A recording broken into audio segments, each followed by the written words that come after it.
Pronto, Matheus. Então, gente, boa tarde para todo mundo. Boa tarde aí para Samantha, para Marjorie, para Márcia e também para os meninos que estão aqui acompanhando o curso da UES. Por mim, a gente vai trabalhar aqui alguns tópicos que foram trabalhados nas atividades anteriores das disciplinas de ciência da natureza. Então, aqui nós, professores, escolhemos alguns pontos importantes que a gente precisa dar mais atenção, já também nos preparando previamente para a prova do Enem do próximo ano de vocês. Então, sejam todos bem-vindos para esse pequeno momento de aula e que vocês possam aproveitar o máximo possível, tirar as dúvidas, perguntar o que for preciso. Isso também vai ajudar diretamente a vocês a resolver as questões mais difíceis das atividades, certo? Para que todo mundo saia sem nenhuma dúvida. Então, eu vou deixar aí a honra para Marcinha.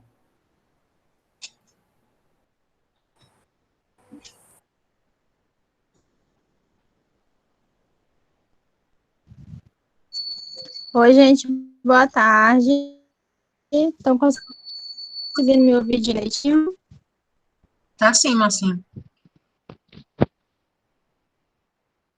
Ok. Como o Matheus bem falou, a gente vai estar aqui abordando com vocês alguns conteúdos que já foram trabalhados, tá certo? E acredito que vocês perceberam, né, quanto aos conteúdos de química, que alguns deles já foram vistos no ano passado. Eu acho que vocês conseguiram ter essa percepção. E aí, nesse primeiro bimestre, a gente está fazendo um resgate de conteúdos que nós já vimos no ano passado, tá certo? Para reforçar aí a compreensão de vocês. Antes da gente poder adentrar nos nossos conteúdos, né, e dar uma explicação, um esclarecimento maior para vocês, eu gostaria de falar sobre a Olimpíada de Química, tá certo? Para quem não conhece, para quem nunca ouviu falar, existe sim a Olimpíada de Química, certo? E você pode estar participando dessa Olimpíada. Se você tiver interesse, depois você pode estar me procurando, tá certo? Eu dei uma olhadinha no site, e aí está em aberto a Olimpíada Cearense de Química, que no caso é o primeiro passo que você vai ter para posterior você estar participando de outras Olimpíadas, seja ela na região, no caso a Olimpíada Norte e Nordeste, seja ela a Olimpíada Brasileira de Química, e quem sabe você ir representar o Brasil fora, tá certo? Então, as inscrições, elas já se iniciaram, e elas iniciaram dia 10 de fevereiro, e elas vão até o dia 21 de março. Então, ainda dá tempo, caso vocês tenham interesse de se inscrever, vocês podem estar me procurando, podem estar falando comigo, porque no caso a inscrição ela só pode ser feita pelo coordenador ou pelo professor, que no caso nós temos acesso ao sistema e nós inscrevemos os alunos, tá certo? E a prova ela vai acontecer no dia 28 de março, no caso do meu aniversário. Que honra, né? Então, Homenagem. vai no dia 28 de março. Ela vai estar acontecendo de forma virtual, homenagem, né? Ela vai estar acontecendo de forma virtual, certo? No caso, não tem uma quantidade máxima de inscrição, então qualquer aluno pode estar participando, sendo que vocês também estarão concorrendo com alunos de escolas particulares. A inscrição ela é gratuita, tá? Você não vai pagar nada e você pode estar tendo essa experiência. E aí você pode até dizer, professora, mas eu não sei nada de química, eu não vou tentar. Não precisa saber coisas de química para você tentar. Quem sabe vai ser até uma experiência onde você vai ganhar conhecimento, tá certo? Então, depois dessa fase da Olimpíada Cearense, aí é que a gente vai para as outras fases, vai tendo premiações, certo? Aí, no decorrer do ano, você pode estar participando das outras Olimpíadas. No caso, como eu falei, da Norte e Nordeste, e você pode também estar participando da Olimpíada Brasileira de Química. No caso dessa Olimpíada, voltada ao ensino médio, ela acontece de duas modalidades, no caso a modalidade A, que é para os alunos de primeiro e segundo ano, e a modalidade B, que ela é para os alunos do terceiro ano, tá certo? E aí, se vocês tiverem interesse em poder estar participando, de estarem testando seus conhecimentos ou adquirindo conhecimentos, certo? No caso de química, vocês podem estar me procurando a posterior, que eu passo as instruções para vocês, a gente se inscreve, e eu vou dando uma preparação para vocês, tá certo? Então, sintam-se convidados a poder estar participando da Olimpíada Cearense de Química, tá bom? E aí a gente vai passando adiante, tá? Para a gente poder estar aqui dando enfoque o que a gente viu. Como eu falei para vocês, a gente está fazendo um resgate dos conteúdos que nós já estudamos no ano passado, tá bom? E aí eu inicio com o conceito de química, a gente relembrando o que é química, certo? Química a gente sabe que é uma ciência experimental, que ela estuda a estrutura, a composição e transformação da matéria. Então, a matéria ela é o objeto de estudo da química. Então, eu compreender a estrutura, a composição e a transformação da matéria, no caso, eu vou estar estudando química, tá certo? Então, pode passar. Se eu já sei o conceito de química, eu preciso entender o que é matéria, já que é o objeto de estudo da química, tá certo? O universo, ele é formado por matéria. Então, aonde a gente for, seja aqui no planeta Terra, seja no espaço, em qualquer lugar que a gente for, a gente vai encontrar matéria, certo? E o que seria matéria?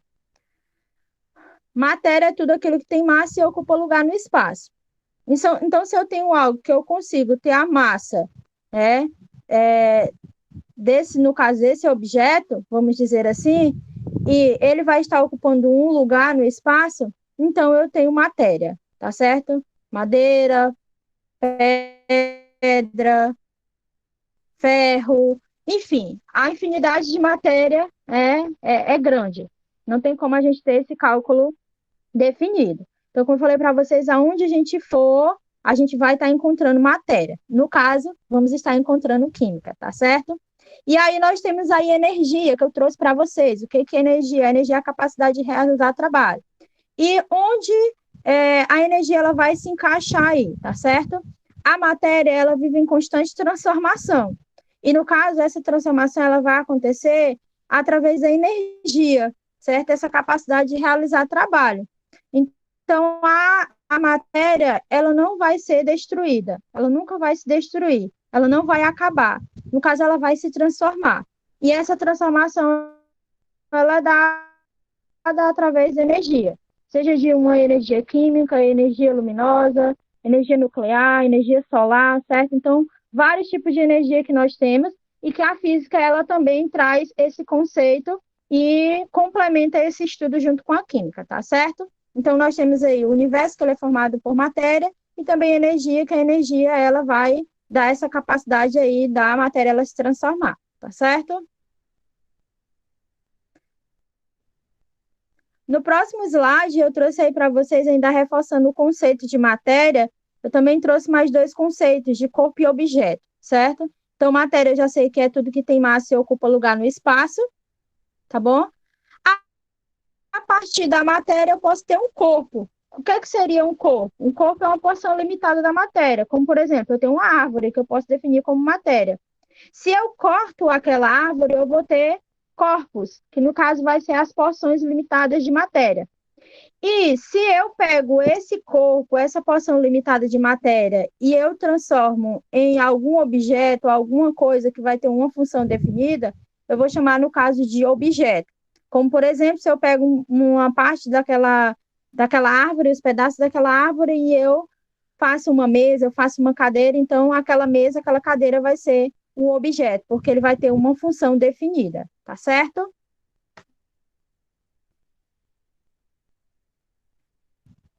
E aí, como a gente já relembrou o que é matéria, o que é energia, o que é corpo, o que é objeto, a matéria, como eu falei para vocês, que ela vai estar em qualquer lugar, ela pode se apresentar em 3 estados físicos, certo? No caso, o estado sólido, que no estado sólido, as moléculas, elas vão estar mais unidas, elas vão estar bem mais unidazinhas, certo? E relacionado à forma e o volume da matéria no estado sólido, a matéria nesses 2 estados aí, ela vai ter forma e volume definido, tá certo? Então, é importante essa informação aí. Então, a forma e o volume da matéria no estado sólido, eles serão bem definidos. O próximo estado físico é o estado líquido, certo? Que no caso do estado líquido, nós vamos ter aí a forma ela não será bem definida, e no caso o volume já será bem definido, tá certo? De acordo com o recipiente que vai estar aí a matéria no estado líquido. E nesse caso aí, as moléculas elas vão estar um pouquinho mais distantes, tá certo? Não tão distante, mas elas vão estar um pouquinho mais distantes. E o terceiro estado físico, o estado gasoso, nesse estado aí, as moléculas, as partículas de matéria, elas vão estar bem distantes, certo? Elas vão estar realmente bem distantes uma das outras. Nesse caso aí, relacionado à forma e volume, eles não serão definidos. Eu não vou ter nem a forma e nem o volume definido, certo? De substâncias no estado gasoso, tá bom? E aí, ainda falando de estados da matéria, né? No caso aí, nós trouxemos o exemplo aí da água, mas a matéria, ela costuma sair de um estado físico e ir para outro estado. É a mesma coisa de você estar morando em um lugar e você não gosta daquele lugar e você vai para outro lugar, né? Então, a matéria, ela também tem essa capacidade de poder sair de um estado e ir para outro estado, no caso, o estado físico. E ela continua sendo aquela matéria. Ela só vai mudar de um estado e vai passar para outro estado, certo? Então, quando ela sai de um estado e ela passa para outro estado, a gente dá alguns nomes para essas mudanças, tá certo? Como, por exemplo, a matéria ela está no estado sólido e ela passa para o estado líquido. Eu chamo de fusão. Um exemplo de fusão, o derretimento do gelo. O gelo está no estado sólido e se eu tiro ele, né, e coloco na temperatura ambiente, ele vai começar a derreter, vai para o estado líquido. Então, eu chamo de fusão, certo? Quando eu tenho uma substância no estado líquido e vai para o estado de vapor, eu chamo de vaporização.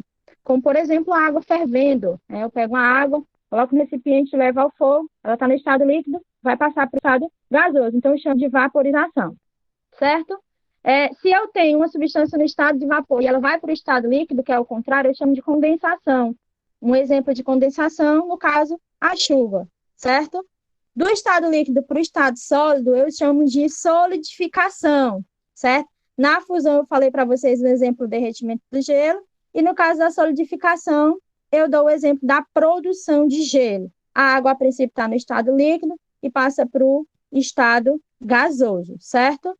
E nós temos ali em cima a sublimação, que é a passagem do estado sólido diretamente para o estado gasoso, tá bom? Um exemplo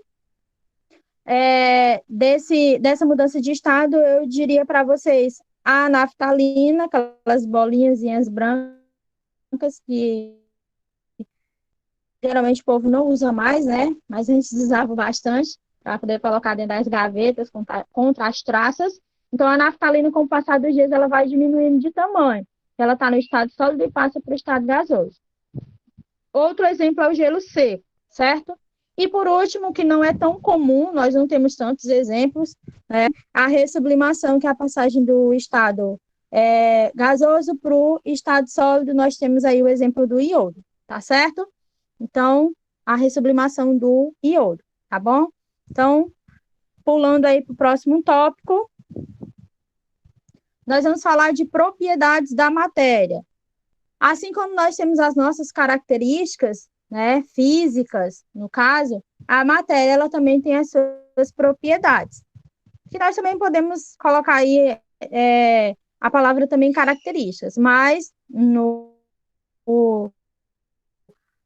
conteúdo em si, nós temos como a palavra propriedades. Então, eu trouxe para vocês as propriedades gerais. Ou seja, ela é geral, ela é comum a qualquer tipo de matéria, certo? Então, quando eu falo em propriedades gerais, eu estou falando que ela é comum a todo tipo de matéria. Se for matéria, ela tem de ter aquela propriedade. Então, eu trouxe aí para vocês a compressibilidade, que no caso aí é a capacidade da matéria de sofrer alguma redução de volume. Então, quando eu comprimo, quando eu aperto, certo? Ela vai reduzir o volume, mas depois ela volta à forma original. Próximo tipo de propriedade, a massa, que no caso, né, pela definição de matéria, Matéria é tudo que tem massa e ocupa lugar no espaço, então, logo, a massa ela é uma propriedade geral da matéria. Próxima propriedade, a impenetrabilidade, que no caso, dois corpos eles não vão poder ocupar o mesmo espaço ao mesmo tempo. Eu daria aqui um exemplo de um copo com água, e se eu coloco uma pedra ali, o volume da água, ele tende a aumentar ou esborrar, né, se o copo estiver cheio de água, porque a pedra e a água são matérias, elas não vão estar ali, no caso, poder estar no mesmo espaço, que no caso é o copo, ao mesmo tempo, certo? Temos aí a divisibilidade, que a matéria ela pode ser dividida em pequenas partes menores, mas ela não vai deixar, não vai mudar aquela composição dela, tá certo? No caso de um espelho ou de um copo, eu quebro, né, se acontecer de quebrar, mas ele vai continuar com aquela mesma composição. Ele vai ter só dividido. A inércia, que é a tendência da matéria de manter no seu estado. A gente dá um exemplo quando a gente está em um veículo, que o veículo ele freia, certo? E a gente tende a dar um impulso por conta daquele freio. E o volume, né, como já disse para vocês, está no conceito de matéria, é tudo que tem massa e ocupa lugar no espaço, então esse lugar, no caso, vai ser o volume, certo? Que é o espaço que a matéria ela vai ocupar no caso, aonde ela estiver. Gostaria de dar aqui colocar um ponto aqui, que às vezes acontece de alguma questão ela trazer a palavra extensão, certo? Então, é a mesma coisa, volume e extensão é a mesma coisa, certo? Pode passar.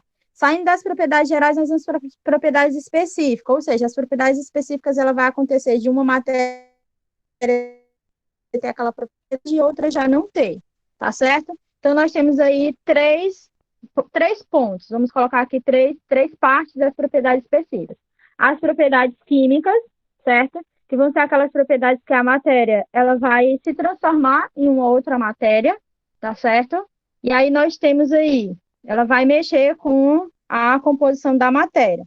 Nós temos aí a propriedade de combustível, no caso da combustão, que no caso vão ser aquelas substâncias que elas tendem a reagir com o oxigênio, como, por exemplo, o álcool. O álcool, ele tem a capacidade de pegar fogo, né? No caso da água, ela já não tem, certo? Então, o álcool, ele tem essa propriedade aí específica, tá bom?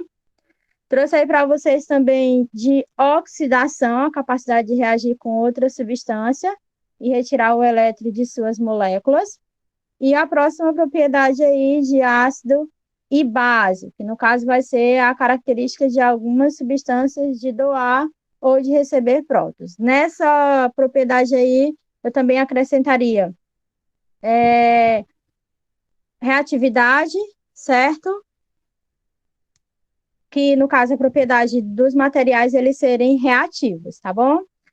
Passando para as propriedades específicas físicas, eu trouxe aí para vocês o ponto de ebulição, que é a mudança do estado líquido para o estado de vapor. Ela vai continuar sendo a mesma substância, no caso a água, ela não vai deixar de ser água, vai sair do estado líquido e vai para o estado de vapor, certo? Então, é uma propriedade específica física.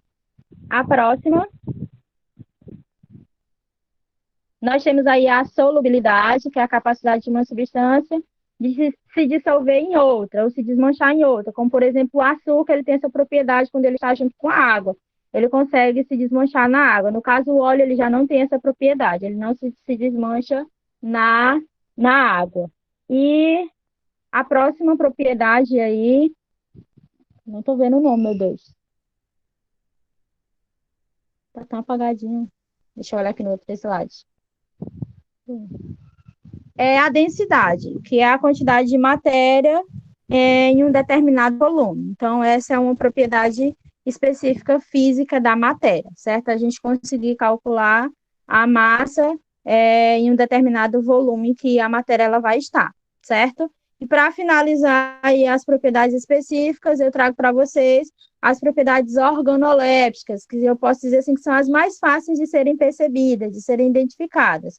Elas são percebidas através dos órgãos dos sentidos. Então, quando eu sinto o gosto daquela substância que eu já consigo identificar identificar, digamos, se eu estiver com os olhos vedados, e aí eu provo daquela substância, eu já sei qual é. Então, é uma propriedade específica, porque eu sei que o gosto daquela substância é exatamente aquele, certo? Quando eu vejo o brilho, né, de algum material, e eu já consigo identificar aquele material através do brilho, né? Quando eu toco naquele material e eu vejo que, por exemplo, ele é asperoso, digamos assim, então eu também já consigo identificar aquele material utilizando as propriedades organolépticas. Então, se eu percebo as características desses materiais através dos órgãos dos sentidos, eu vou estar identificando aquela propriedade através desse grupo aí das propriedades organolépticas, certo?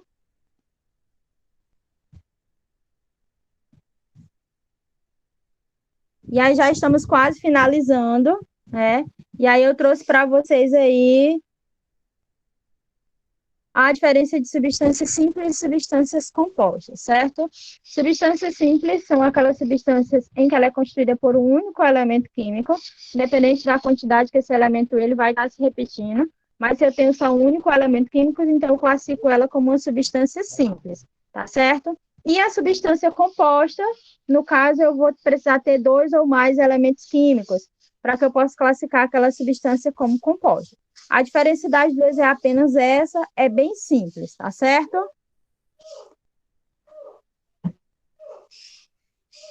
E aí, para finalizar, certo? Eu trouxe para vocês os tipos de mistura homogênea e mistura heterogênea. Quando é que eu vou ter uma mistura homogênea ou heterogênea? Primeiro, eu vou ter 2 ou mais substâncias, independente delas ser simples ou compostas, mas se eu tiver 2 ou mais substâncias, e eu juntando essas substâncias, eu vou ter o resultado de uma mistura homogênea ou de uma mistura heterogênea. Qual vai ser a diferença desses dois tipos de mistura? A mistura homogênea ela vai formar uma única fase, ou seja, parte das substâncias vão conseguir se desmanchar em outra parte, eu vou conseguir ver só uma coisa, uma única fase, certo? Como no caso, se eu pegar açúcar, sal, álcool e água. Eu vou misturar tudo, logo, eu não vou conseguir identificar quem é água, quem é álcool, por conta da coloração, e o açúcar e o sal vai se dissolver nesses dois líquidos. Então, eu vou conseguir ver só uma coisa que, aparentemente, eu vou achar que é água, mas nada de provar, viu? Pelo amor de Deus. Eu não posso estar provando. Então, eu vou achar que é só uma coisa, e aí essa mistura, ela vai apresentar apenas uma única fase. E a mistura heterogênea vai ser o contrário. Ela vai apresentar 2 ou mais fases. É o que eu vou conseguir ver ali naquela mistura, tá certo? Então, esses foram os tópicos que nós trabalhamos, tá certo? E eu espero que possa ter esclarecido aí as dúvidas de vocês, tá bom? É isso, eu vou passar agora para Marjorie.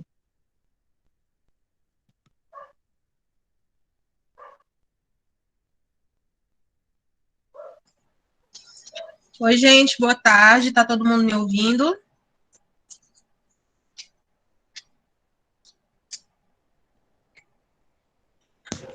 Estou conseguindo ouvir, Marjorie. Pronto, show. Bom, então,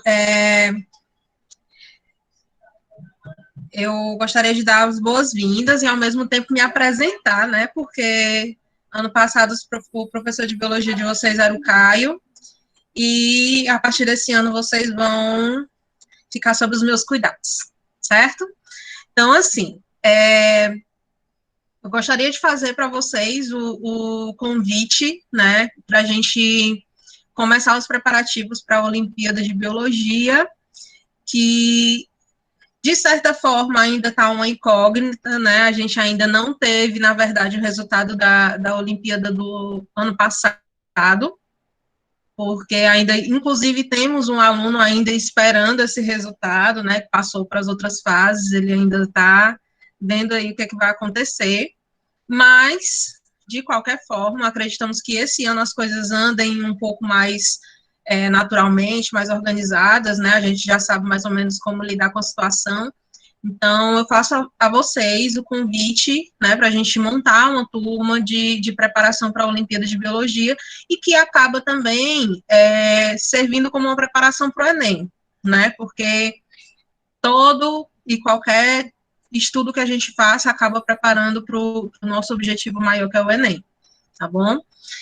E então, fica aqui o convite, quem se interessar, quem quiser saber mais, depois me procura lá no WhatsApp, que aí eu tiro as dúvidas de vocês, tá?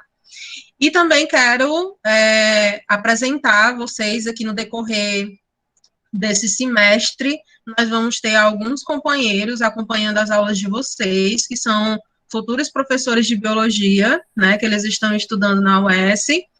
Então, se vocês virem aí alguns nomezinhos desconhecidos na lista do pessoal aí da reunião, são essas pessoas que estão estagiando, se preparando para se tornar futuros professores, tá bom?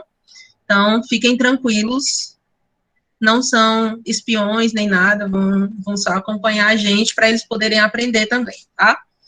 Então, vamos lá, começar. Pode passar, Matheus. Então, eu optei por trazer a gente trabalhou, né, nessa semana, né? Aliás, na última semana, e porque a gente vai ter a semana de revisão, né? Então, lá na semana de revisão, a gente retoma os conteúdos que nós vimos no início do bimestre, tá?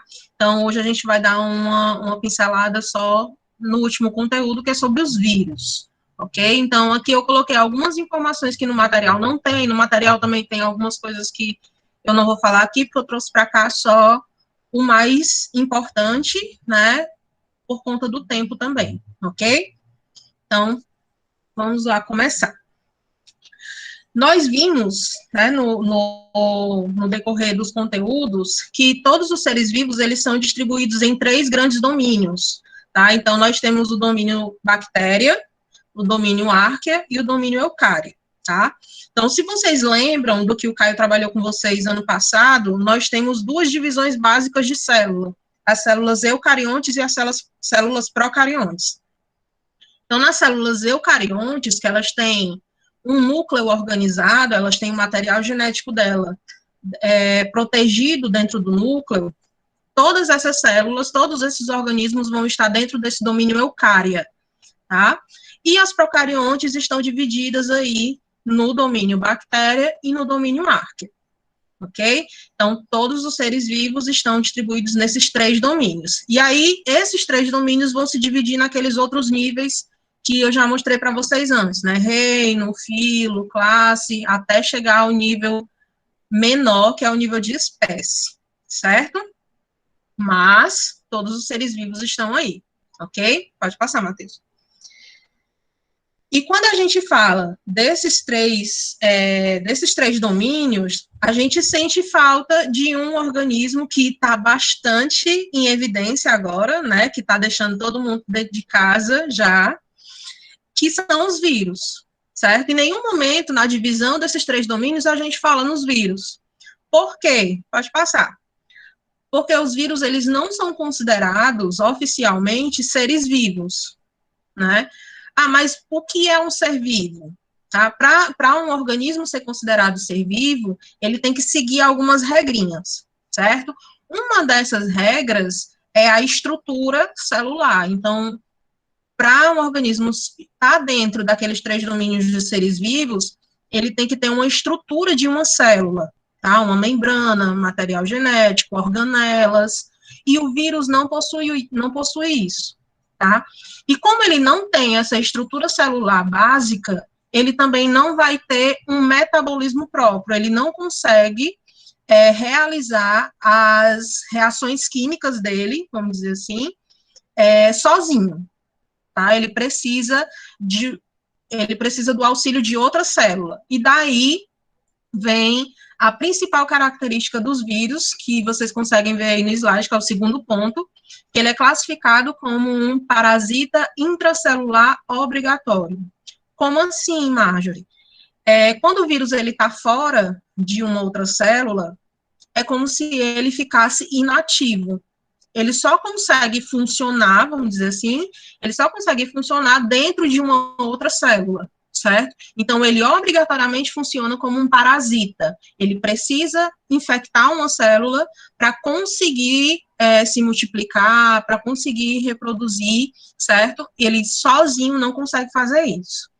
E aí eu tenho outras 2 características que são muito importantes dos vírus, que é a especificidade e a alta taxa de mutação.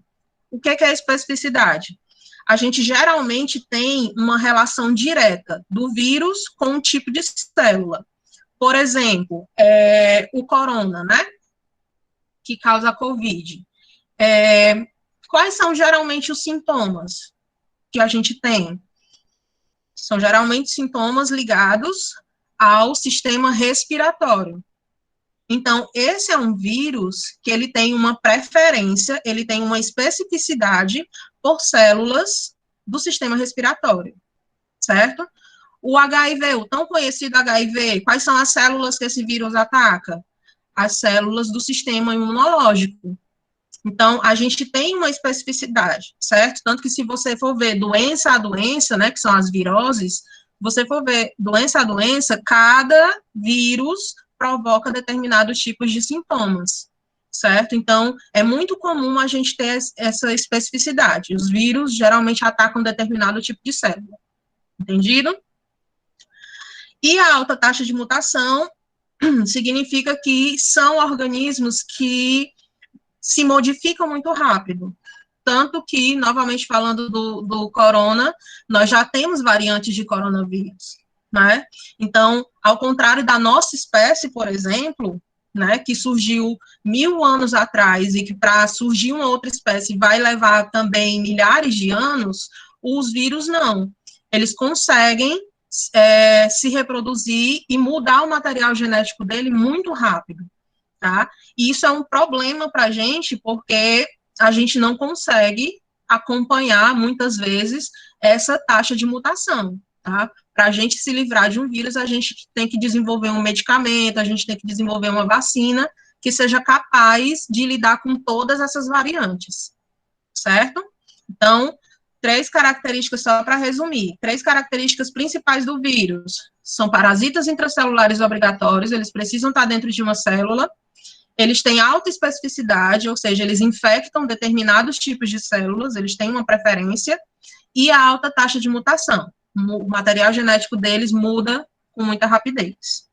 Certo? Vai, Matheus.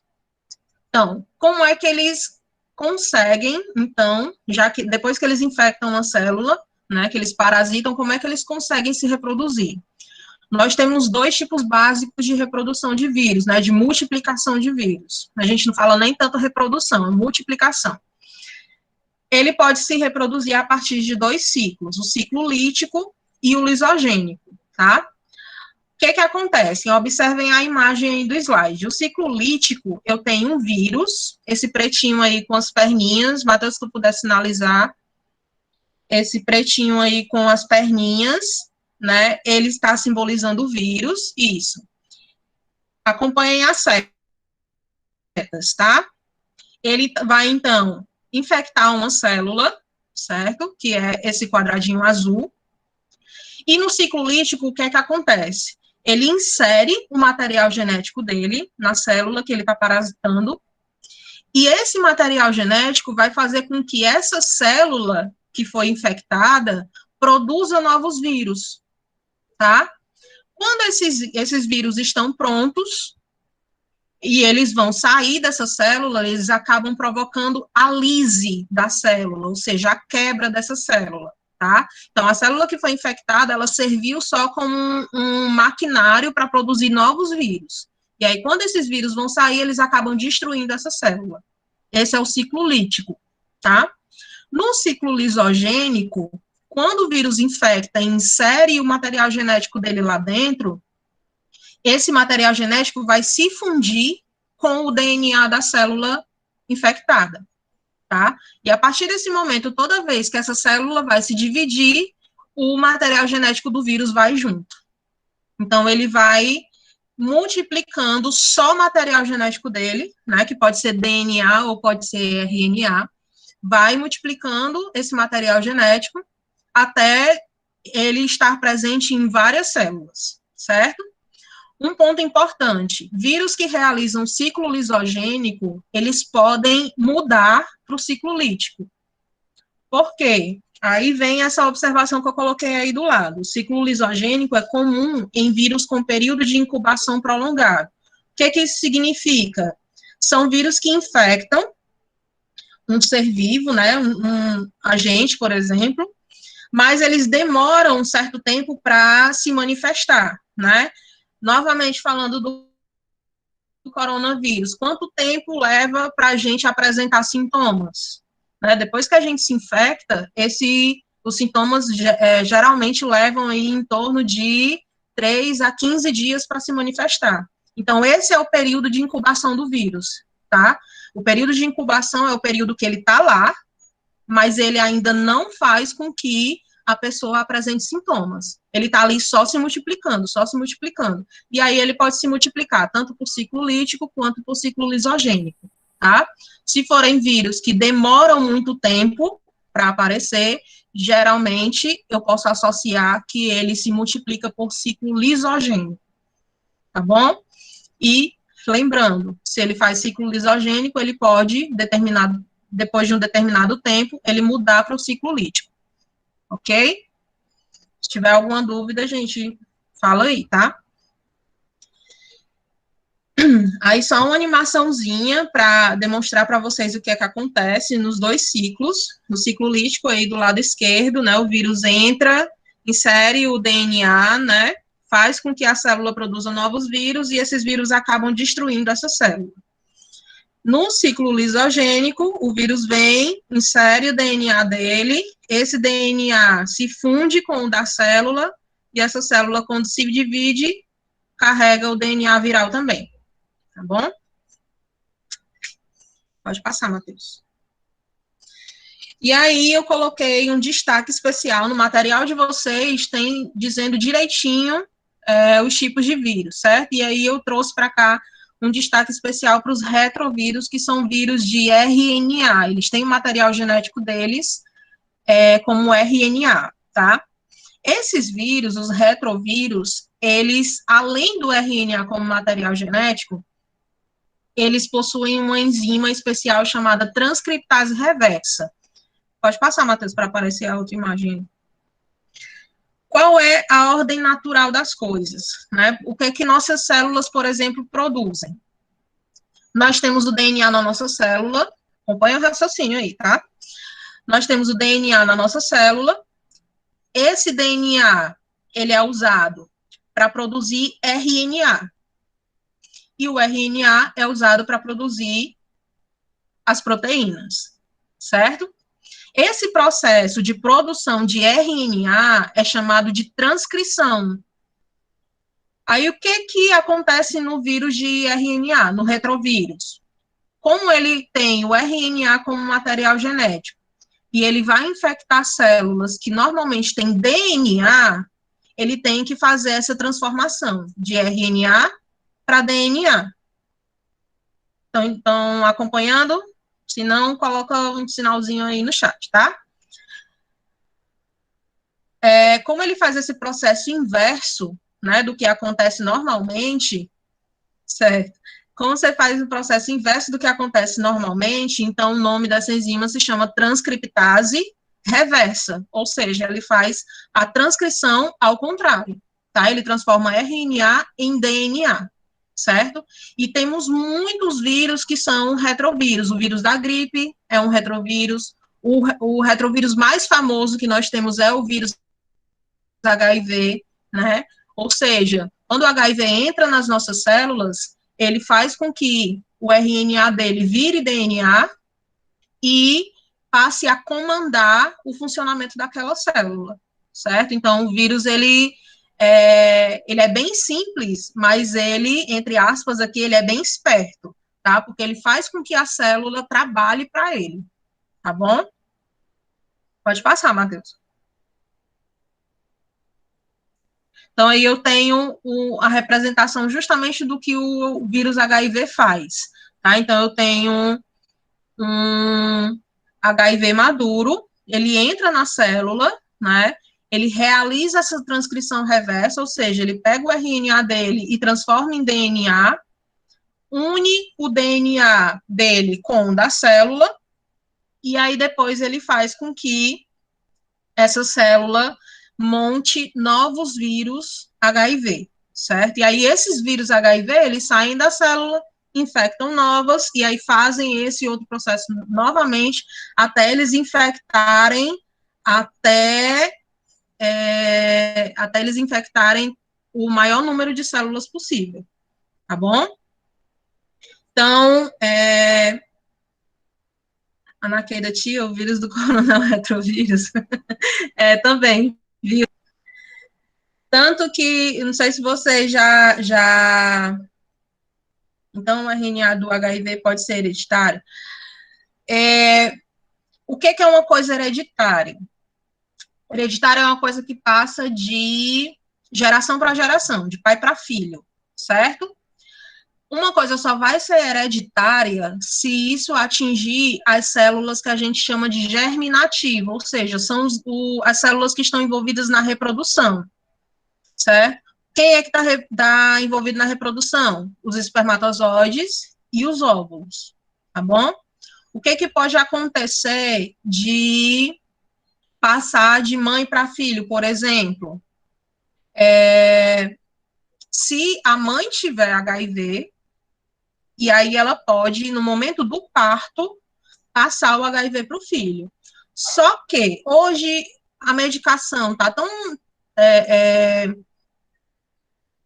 tá funcionando tão bem, né, que se a mãe fizer um tratamento direitinho, tomar a medicação dela, o risco de passar para a criança hoje é bem baixo, certo?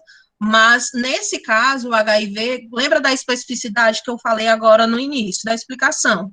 O HIV, ele não é especializado em infectar essas células reprodutivas. Ele é especializado em infectar as células de defesa do nosso corpo, tá? Então, ele enfraquece a defesa do nosso corpo, mas ele não infecta essas células envolvidas na reprodução, tá bom? Então, só vai ser hereditário nesse caso que eu falei, tá, Cauã?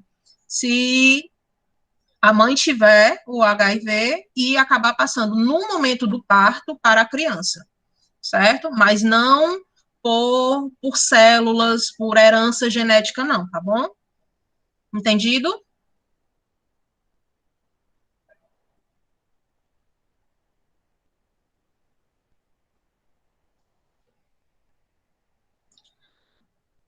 Para o Cauã responder. Bom,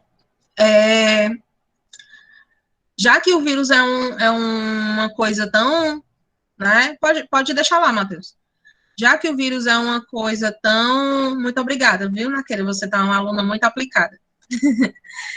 É um organismo tão eficiente, né? O que a gente faz para se proteger dele, tá? Primeira coisa, o mais importante seria o ideal, o que nós estamos ansiando tanto para acontecer, que é a vacinação, tá? Então, a forma mais eficiente de proteção contra vírus é a vacinação, certo? E para as doenças que a gente ainda não tem vacina, Marjorie, a gente faz o quê? A gente tem que se proteger, né, evitando a contaminação, que é justamente por isso que a gente está em casa, né, para evitar que muita gente se contamine ao mesmo tempo e vá todo mundo de uma vez só pro hospital e acabe gerando um caos, certo? Então, quando não se tem vacina, a gente tem que prevenir a contaminação, tá bom? E aí, no caso da vacina, o que é a vacina? O que tem na vacina?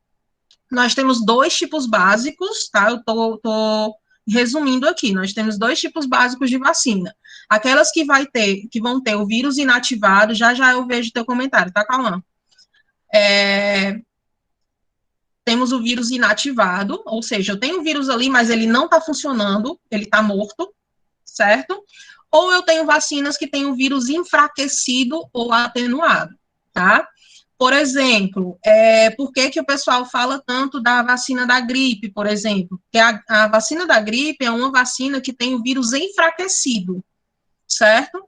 E aí, dependendo da virulência que a gente chama, que é a cidade do vírus causar a doença, dependendo dessa virulência, às vezes o vírus se torna mais forte ou mais fraco, tá? De ano para ano, porque ele muda, lembra da taxa de mutação, porque ele muda muito rápido. Então, às vezes, mesmo esse vírus enfraquecido, a gente ainda sente alguma coisa. Só que não vai chegar nem perto dos sintomas reais da doença, certo? Aquilo ali é só o seu corpo reagindo à vacina, e a vacina serve exatamente para isso. A gente tem que entrar em contato com o vírus para a gente produzir os anticorpos. Esse é o papel da vacina, tá? Então, nela vai ter, repetindo, ou o vírus morto, né, completamente inativado, ou ela vai ter o vírus enfraquecido ou atenuado, tá bom? De qualquer forma, aí, nas duas formas de vacina, nosso corpo vai entrar em contato com esse vírus, não vai sofrer com a doença, né, e vai reconhecer aquele vírus e produzir os anticorpos. Se você entrar em contato novamente com esse vírus em alguma ocasião da sua vida, você já vai ter os anticorpos para combater ele, tá bom? Deixa eu só ver aqui o comentário.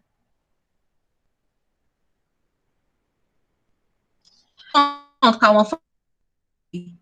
O HIV, ele não pode ser passado hereditariamente, tá? Ele não é passado geneticamente de uma pessoa para outra. Ele pode ser passado no momento do parto, tá? E aí a importância da mãe, caso ela tenha o HIV, de fazer o tratamento certinho, tá? Porque reduz a carga viral dela, e aí a probabilidade de passar esse vírus para a criança vai ser bem menor, tá? Então, é exatamente o que eu falei, certo? Não é uma coisa hereditária, tá? Hereditária é quando eu passo geneticamente para outra geração. Pode passar, Matheus. Pronto, aí eu trouxe alguns exemplos de vacinas que nós temos, né, atenuadas e inativas, e uma observação importante, as vacinas, elas não servem somente para viroses, né, doenças causadas por vírus, elas servem também para doenças bacterianas, e aí tem as vacinas que nós normalmente tomamos, né, na nossa cartela de vacinação, a conhecida BCG, né, que é uma vacina bacteriana, e aí várias outras que são virais, né, atenuadas e inativas, tá bom? Essa informação aí é mais a título de curiosidade, vocês vão ter acesso a esse material depois, não é necessário vocês decorarem todos os tipos de vacinas que existem no calendário brasileiro, não, tá? Pode passar, Matheus. E eu trouxe só uma questãozinha para a gente, na verdade são duas questõezinhas, para a gente treinar, tá? A primeira questão diz assim: o Truvada é o nome comercial da associação entre duas drogas antirretrovirais, anti-HIV. Quando eu falo de antirretroviral, é justamente o medicamento utilizado especificamente contra os retrovírus, que são os vírus de RNA, tá? Nos Estados Unidos, ele já é utilizado pelos adultos desde 2012. No Brasil, a Agência Nacional de Vigilância Sanitária, que é a Anvisa, o aprovou em 2017. Então, o esquema abaixo, na verdade, do lado aí, representa o funcionamento como terapia preventiva. Então, o que é que acontece sem o remédio? O DNA viral acaba sendo integrado ao núcleo da célula, tá? E o que é que o remédio faz? O remédio aprovado para a prevenção nos Estados Unidos é inibidor da transcriptase reversa. O que é que a transcriptase reversa faz? Ela pega o RNA e transforma em DNA, certo? É isso que a transcriptase reversa faz. Pega RNA e transforma em DNA, tá? E o Truvada, que é esse medicamento, ele impede essa ação, tá? Pode passar, Matheus. Então, a pergunta é: qual o mecanismo de ação do Truvada? Seria estimular o organismo a gerar uma resposta imunológica ao HIV? Tem B, evitar a entrada do vírus no organismo? C, combater as moléculas de DNA viral das células infectadas? D, inibir a replicação do vírus seja completada nas células de defesa? É só até a D mesmo, Matheus? Essa questão?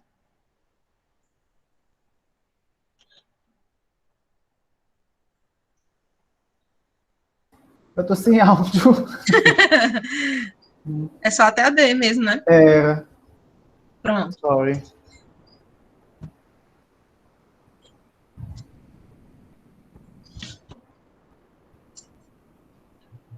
E aí, qual vocês acham que é a resposta certa? O Lucas já disse que é a C.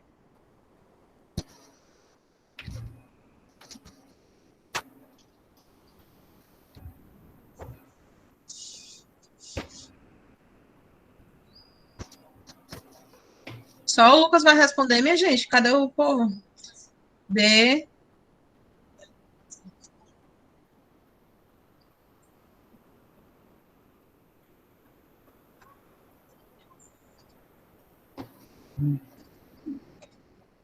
D. O que mais? Bora, gente, responde, cuida.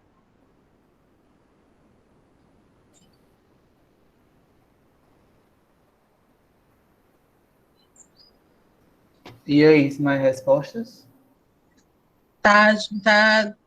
Pronto, agora o povo começou a reagir. Ah, pronto. Tu colocou a animaçãozinha, amigo, na resposta? Ok. Uhum.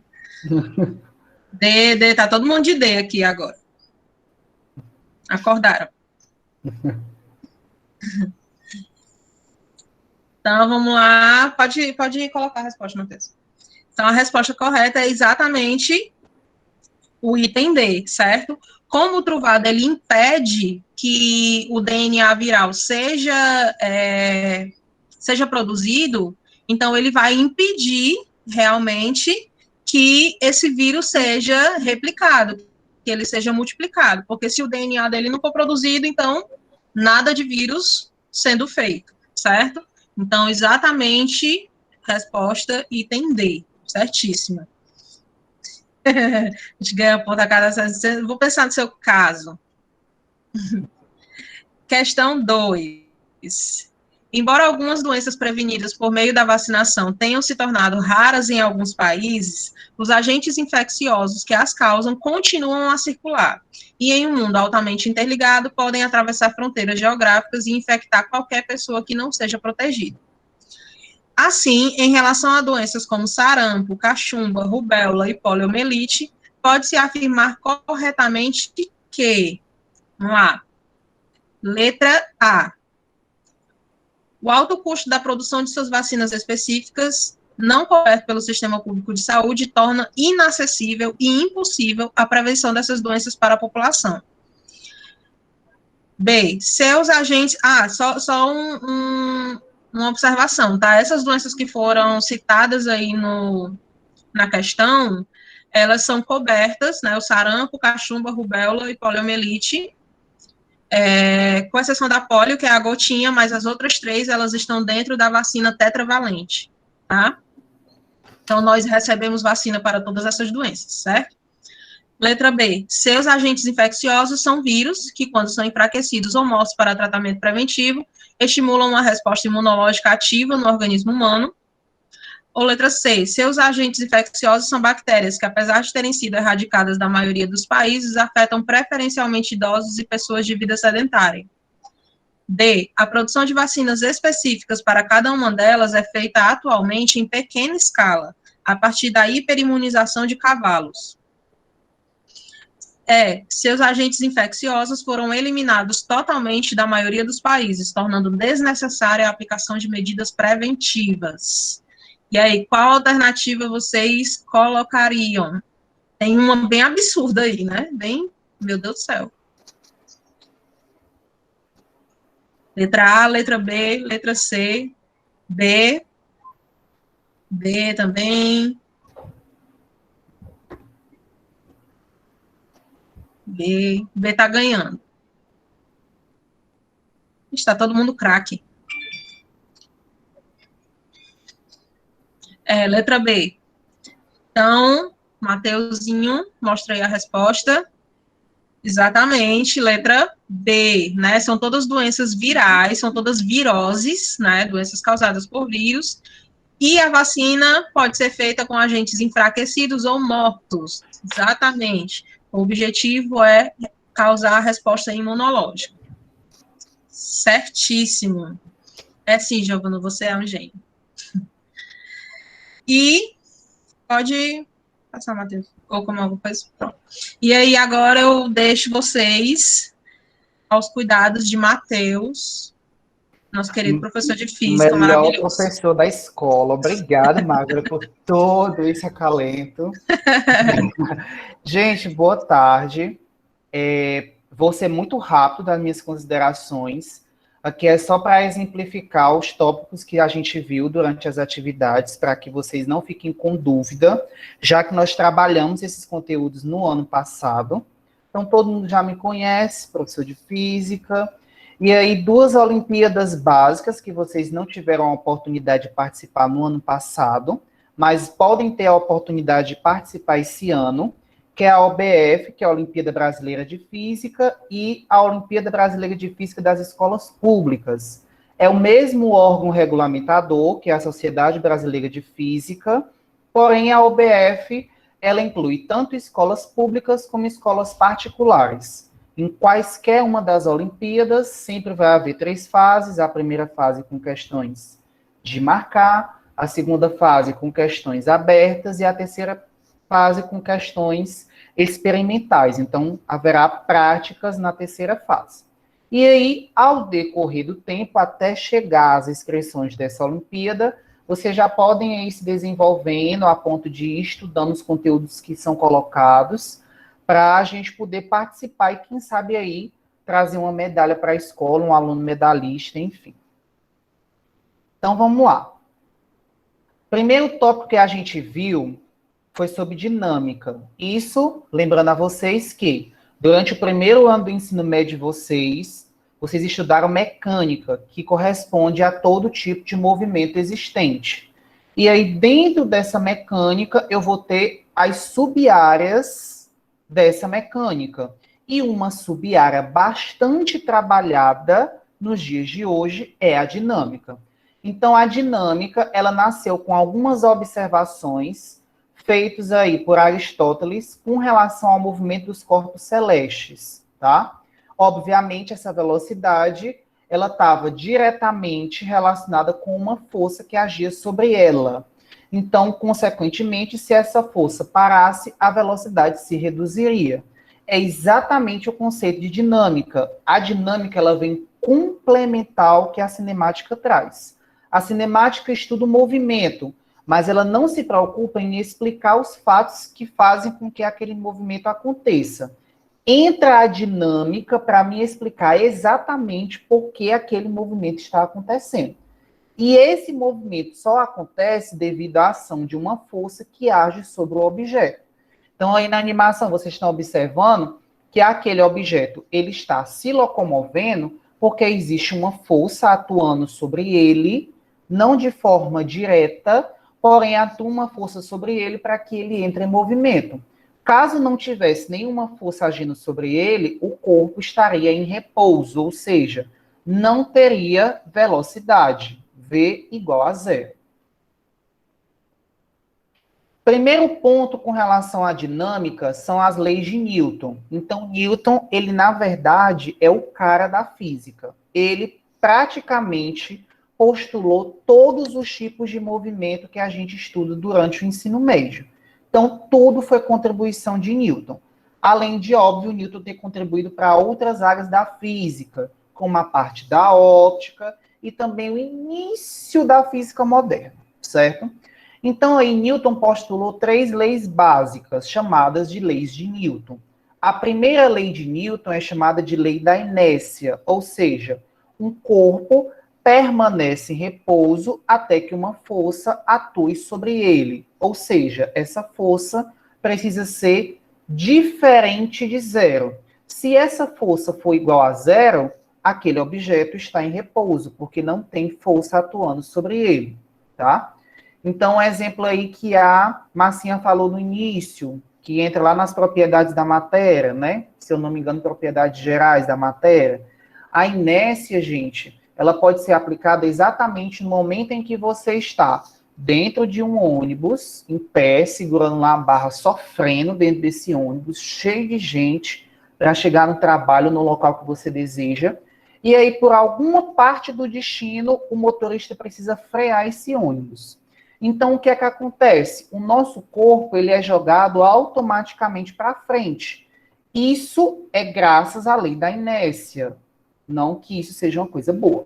Mas isso funciona devido ao processo da inércia. O corpo, ele tende a permanecer nesse movimento. Por isso que, obviamente, o corpo ele tem a tendência de ser jogado para frente.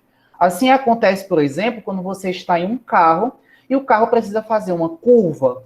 Naquele momento que se faz a curva, você pode prestar atenção que no momento que você está ali com o cinto vai fazer uma pequena pressão sobre o seu corpo, exatamente para segurar aquele movimento, já que a tendência é que você continue na trajetória inicial. A nossa segunda lei é chamada de Lei Fundamental da Dinâmica. Ela praticamente, como o próprio nome já diz, ela fundamenta todas as outras fórmulas que são vistas aí durante a parte da dinâmica. E aí a fórmula mais conhecida, que se caracteriza exatamente como essa lei fundamental, é a fórmula da força. Então, força é o produto da massa pela aceleração. Força é uma grandeza vetorial. Se é uma grandeza vetorial, eu posso ter uma direção, um módulo e um sentido. A aceleração também é uma grandeza vetorial. Tem um módulo, uma direção e um sentido. E a massa, ela é uma grandeza escalar. Ou seja, eu não tenho como definir, por exemplo, que um corpo que tem massa de 20 quilogramas está em um sentido ou em uma direção, tá? Então, força, massa vezes aceleração. Pelo sistema internacional, que é o que regulamenta as unidades de medida a nível mundial, a força ela é dada em newtons, a massa é dada em quilogramas e a aceleração é dada em metros por segundo ao quadrado. Professor, eu posso encontrar na prova, principalmente na prova do Enem, outras unidades para essas características? Posso. Eu posso encontrar, por exemplo, a massa em gramas.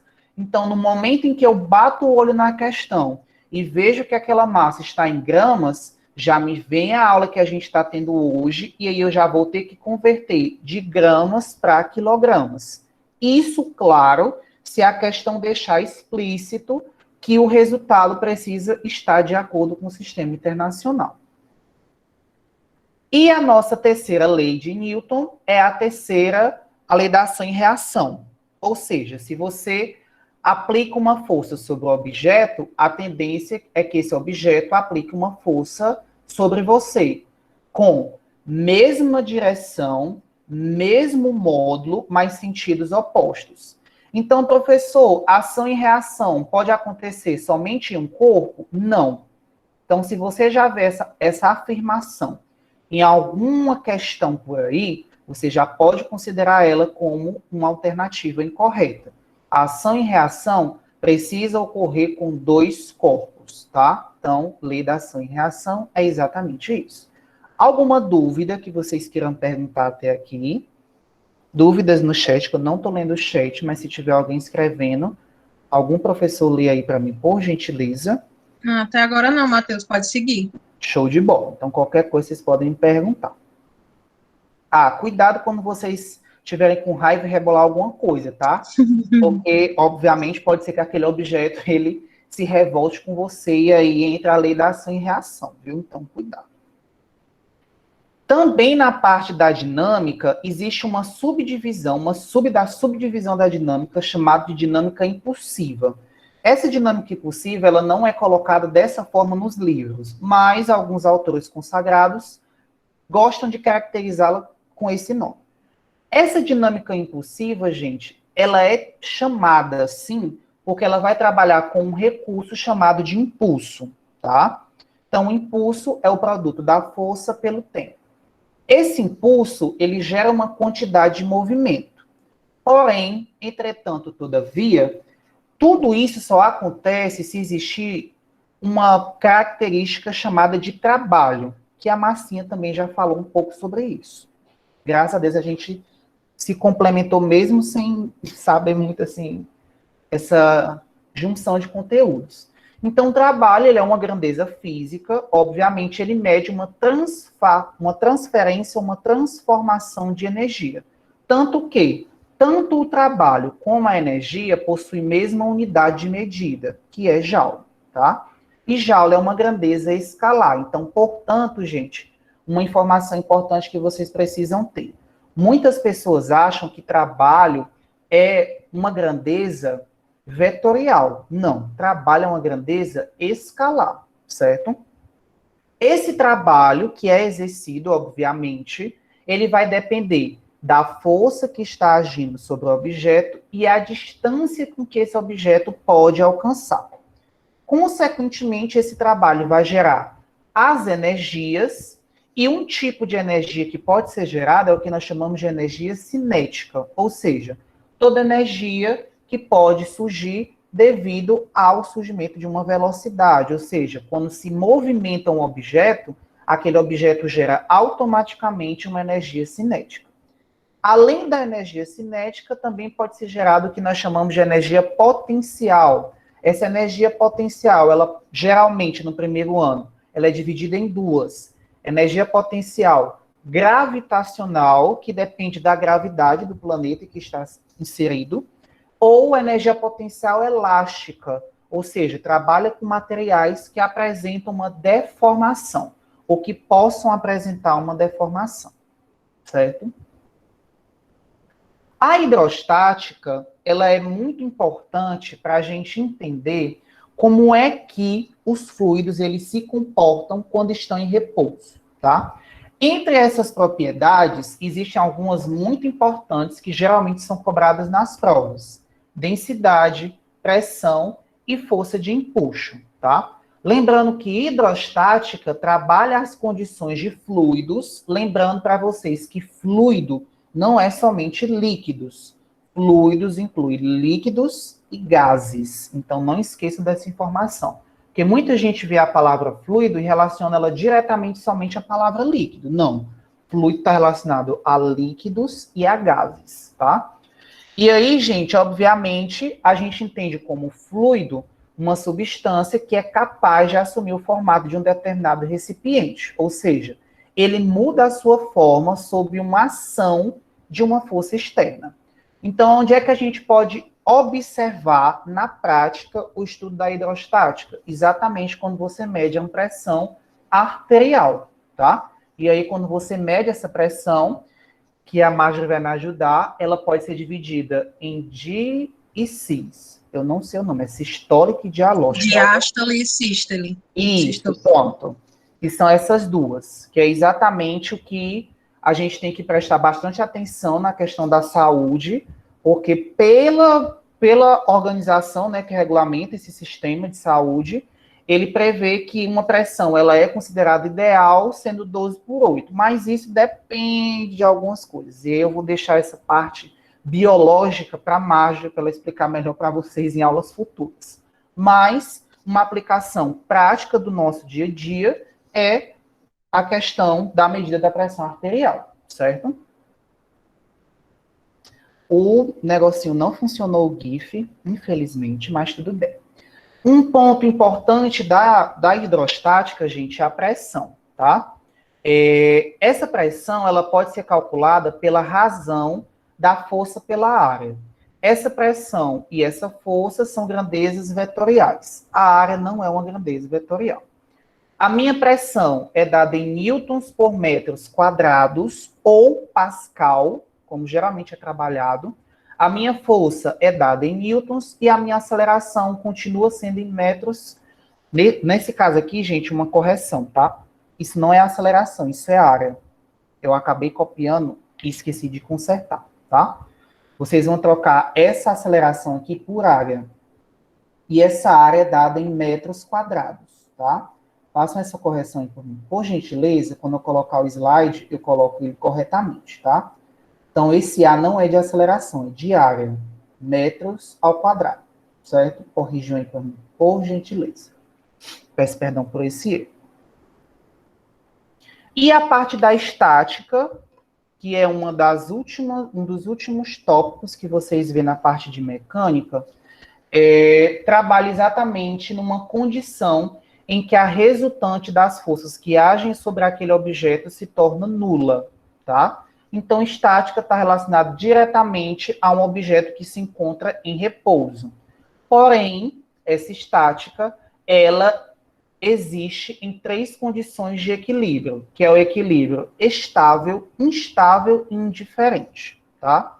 Obviamente, essa parte de estática foi a última que nós vimos, e aí é uma parte um pouquinho mais complicada, porque para que aquele corpo fique em repouso, todas as forças que agem sobre ele precisam ser nulas. Então, um exemplo prático de estática é, se a gente for bem ali para o porto do Pecém, nós vamos observar que existe um carregamento e descarregamento de materiais feito todos os dias. Esse carregamento e descarregamento, gente, ele tem que ser feito aplicando um processo físico chamado de estática. Obviamente, se a gente for considerar o levantamento de peso de uma determinada carga, quanto a maior quantidade de roldanas que tiver naquele sistema, roldanas móveis, obviamente, menor vai ser o peso do objeto ao ser erguido. Então, a estática ela é importante por causa disso.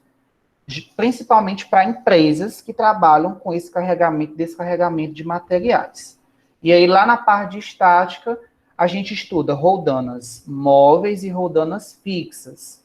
Roldana móvel, a cada roldana móvel, o meu peso vai sendo quebrado pela metade. Então, por exemplo, se eu tenho um objeto com massa de 50 quilogramas, quando eu aplicar ele em uma roldana móvel, ao levantar esse objeto, ele perde metade do seu peso, o que, consequentemente, faz com que a gente consiga perceber que metade da massa é perdida. Não é que ela foi eliminada, tá? Ela foi um pouco transformada para se conseguir erguer aquele objeto, tá? Então, por isso a importância da estática, principalmente para essa parte de processos navais ou indústrias que trabalham diretamente com esse processo de cargas, tá? E, inclusive, quem já foi se preocupando em conseguir um emprego nessas áreas já tem que estar identificado com essa parte da estática, certo? Então, só pedindo novamente para que vocês corrijam essa parte aqui, tá? De baixo. Isso não é aceleração, isso é área e é dado em metros quadrados. É a única correção que eu preciso fazer aqui nesses slides, certo? E aí, esses eram os pontos que eu queria falar de física. Aqui eu não resolvi nenhuma questão, eu vou deixar para resolver essas questões com vocês na aula de revisão. Aqui é somente para vocês entenderem a parte teórica da situação, tá? Obviamente, você só consegue entender o cálculo se você entender a teoria. Então, fica mais fácil você aplicar essa teoria em situações do dia a dia.